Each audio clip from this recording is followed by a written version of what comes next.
Bonjour et bienvenue pour ce nouveau Deep Dive. Aujourd'hui, on plonge dans un document particulièrement troublant.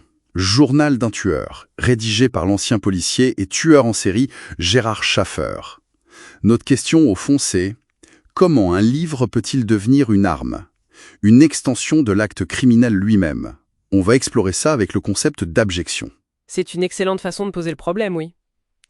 L'abjection, en fait, c'est ce qui vient perturber l'ordre, brouiller les frontières.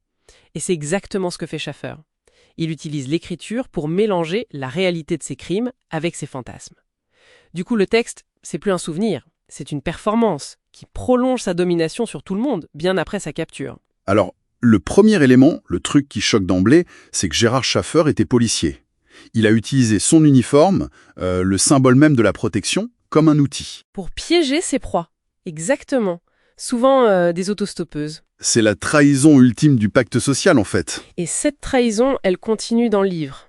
Il le présente comme une fiction, mais bon, c'est un leurre. Il faut savoir qu'une grande partie de ces textes, on les a saisis chez lui lors de son arrestation. Ah oui. Oui, juste à côté de ce qu'il appelait ses trophées. Des bijoux et même des dents. Pardon? Des dents. On a retrouvé le manuscrit à côté des dents de ses victimes. Oui. À ce moment-là, prétendre que c'est de la fiction, c'est juste absurde. C'est un aveu déguisé, une façon de se vanter sans prendre de risques juridiques. Et surtout, c'est une torture pour les familles. Imaginez-les lire ça en se demandant si ça décrit les derniers instants de leur fille. D'ailleurs, les correspondances sont glaçantes. Il décrit des victimes ligotées à des arbres, la pendaison, les corps jetés dans les marais de Floride. Ce sont les détails précis de l'affaire Jessup et Place, par exemple. Le livre est une pièce à conviction. Mais alors, pourquoi écrire ça? Je veux dire, pourquoi prendre un tel risque? Ce n'est pas une confession, si? Pas du tout. Les experts le classent comme un sadique sexuel.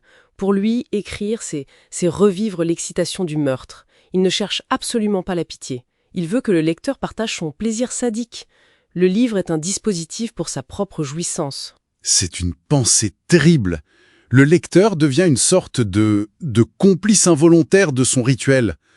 Et pour comprendre ça, il faut regarder son écriture de plus près. Et c'est là qu'on tombe dans des choses vraiment sordides.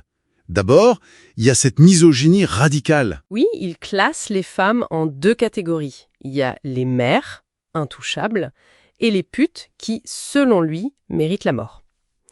C'est une justification assez classique pour déshumaniser. Et ça ne s'arrête pas là. Il a une obsession pour ce qui se passe après la mort, pour l'humiliation totale du corps. Exactement. On en revient à l'abjection. Il décrit la putréfaction avec une précision presque clinique. Et il va même plus loin. Il insiste sur des détails comme la perte de contrôle des sphincters au moment de la mort. Ah, oui, c'est... Son but, c'est de réduire la victime à un déchet, de la priver de toute dignité, même après la mort. C'est l'anéantissement total. Et pourtant, cet homme a le cynisme d'écrire en préface qu'il a fait ce livre pour ouvrir les yeux du monde sur l'horreur. Ce qui m'amène à une question. Pourquoi est-ce qu'on publie une chose pareille? Les éditeurs parlent de document unique. C'est un argument valable, ça? C'est toute la question éthique, en fait. Certains le comparent même au marquis de Sade pour lui donner une sorte de caution littéraire.